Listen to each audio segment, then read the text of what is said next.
கர்த்தருடைய பரிசுத்த நாமத்துக்கு ஸ்தோத்திரம். இயேசுவின் நாமத்தில் உங்களை வாழ்த்துகிறேன். இன்றைக்கு பெரிய வியாழக்கிழமை தியானத்துக்கு உங்களை நான் வரவேற்கின்றேன். யோவான் 13வது அதிகாரம் முதல் 17வது வசனம் வரைக்கும் வாசிக்கணும். ஜெபிப்போம்.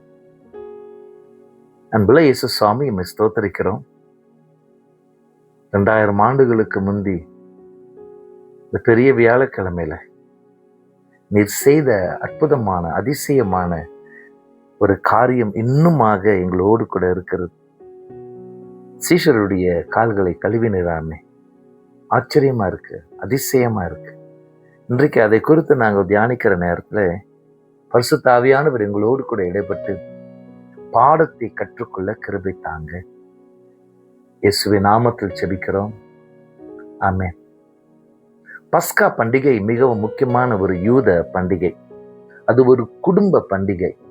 இது எங்க தொடங்குதுன்னா, இஸ்ரவேல் மக்கள் எகிப்துல இருந்து அடிமைகளாக வெளியே போறாங்க. அந்த கடைசி இரவு அவர்கள் சாப்பிட்ட சாப்பாடு அது குடும்ப ஒரு சாப்பாடாக வந்து விடுகிறது. புதிய ஏற்பாட்டுல அது பரிசுத்த நற்கருணை ஆகாரமாக வந்து விடுகிறது. யோவான் சுவிசேஷத்துல மட்டுமே இந்த கால்களை கழுவும் காரியத்தை எழுதப்படுகிறது. இயேசுவும் சீஷர்களும் மேல் அறையில் இருக்கிறார்கள். இயேசு கிறிஸ்து அந்த குடும்பத்தின் தலைவராக இருக்கிறார். அவர் குடும்பத்தோடு கூட இந்த பஸ்கா பண்டிகையை கொண்டாடுகிறார். நான் சொன்னது போல இயேசு கிறிஸ்து கால்களை கழுவுகிறத காரியத்தை யோவான் சுவிசேஷத்துல மட்டும்தான் நம்ம வாசிக்கிறோம். ஒரு தேவை இருந்தது, கர்த்தர் அதை சந்தித்தார். சந்திக்கிற நேரத்துல பேதுரு வழக்கம் போல ஏதாச்சும் சொன்னான். சரி, இந்த கால்களை கழுவும் காரியத்துல அஸ்திபாரமான பாடம் என்ன? தேவஜனமே, அந்த சமுதாயத்துல போதகர்கள், அதாவது கற்றுக் கொடுக்கிறவர்களுக்கு ஒரு விசேஷித்த ஒரு கணம், விசேஷித்த ஒரு இடம் இருந்தது சமுதாயத்துல. அவர்களுக்கு நாம் பணிவிடை செய்யணும், அதுதான் ஒழுங்கு. ஆனால் இயேசு கிறிஸ்து இந்த பாரம்பரியத்துக்கு எந்த நாளிலும் ஒப்பு கொடுத்தவர் இல்லை. ஒரு தேவை இருந்தது, அந்த தேவையை சந்திக்க முயன்றார், செய்தார். நல்ல ஒரு காரியம் சிந்திக்கணும். இந்த சீஷர்கள் யூத சம்பிரதாயத்துல வளர்ந்தவர்கள். சாப்பிடுகிறதுக்கு முந்தி சுத்திகரிப்பின் காரியம் எல்லாருக்கும் தெரியும், அதுலதான் வளர்ந்தாங்க. ஆனா இந்த நேரத்துல அந்த கலாச்சாரத்தை மறந்துட்டாங்க. இயேசு பார்க்கிறாரு ஒரு குறை, அந்த குறையை நிறைவேற்றணும். என்ன செய்யணும்? வழக்கமா ஒரு வேலைக்காரனை வைப்பார்கள் இந்த மாதிரி காரியம் செய்கின்றதுக்கு. ஆனா இந்த பந்தியில ஒரு வேலைக்காரனை நியமிக்கல. தேவை இருந்தது, குறை இருந்தது. குறை சொல்லிக்கிட்டே இருக்கலாம், ஆனா அந்த குறையை நிறைவேற்ற இயேசு காரியங்களை செய்தார். என்ன செய்தார்? தங்களுடைய நண்பருடைய கால்களை கழுவ ஆரம்பித்தார்.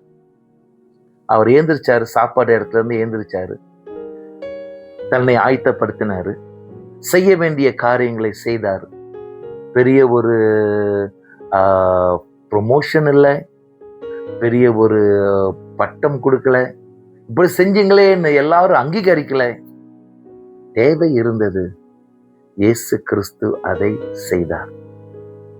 இதற்கு பிறகு இயேசு கிறிஸ்து சொல்றாங்க ஒரு உண்மையான சாயங்காலம் ஒரு உண்மையை சொல்லுகிற என்ன, எல்லாம் இயேசு கிறிஸ்துவின் பிள்ளைகள், தேவனுடைய பிள்ளைகள் பணிவிடை செய்கின்றவர்கள், பணிவிடையை ஏற்றுக்கொள்கிறவர்கள் அல்ல. we serve, not to be served.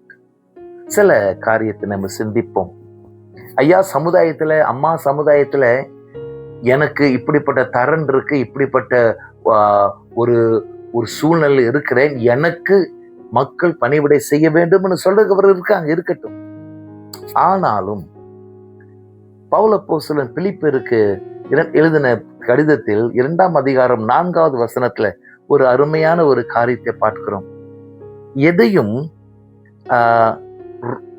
தவறான நோக்கத்தில் செய்யாதே. தாழ்மையில் இன்னொருத்தர் உன்னை விட சிறந்தவர் அப்படின்ற ஒரு நினைப்பு நம்மோடு கூட இருக்கணும்.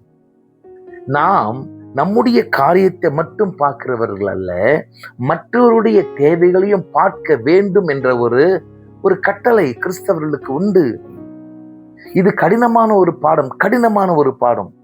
ஆனால் இதுதான் தேவனுடைய ராஜ்யத்தின் சிந்தை. ஒருவருக்கு ஒருவர் நாம் தாங்க வேண்டும்.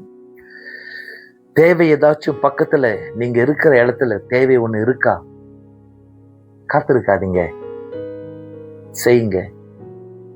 இன்றைக்கு உன்னை பார்த்து இயேசு கிறிஸ்து கிரியை செய்கிறார் என்றதை உலகம் பார்க்க முடியும். நாம் ஜெபிப்போம். என் ஆண்டவராகிய கர்த்தாவை, இன்றைக்கு கூட நாங்கள் தியானிக்கும் பொழுது தேவகுமாரன் இந்த பூமி உலகத்தை உண்டாக்குனவர் ஒரு வேலைக்காரனுடைய தன்மையை எடுத்து தன்னை கீழ் ஆக்கி ஒரு சீஷருடைய கால்களை கழுவுனது இன்றைக்கும் ஆச்சரியம், ஏற்றுக்கொள்கிறதுக்கு கடினமான ஒரு காரியமா இருக்கிறது. ஆனா செஞ்சீங்க. அது நாங்களும் பின்பற்ற வேண்டும் என்பதையும் நீங்க சொல்லியிருக்கீங்க. எங்களுக்கு ரொம்ப கிருபை வேண்டாம் ஆண்டவரே.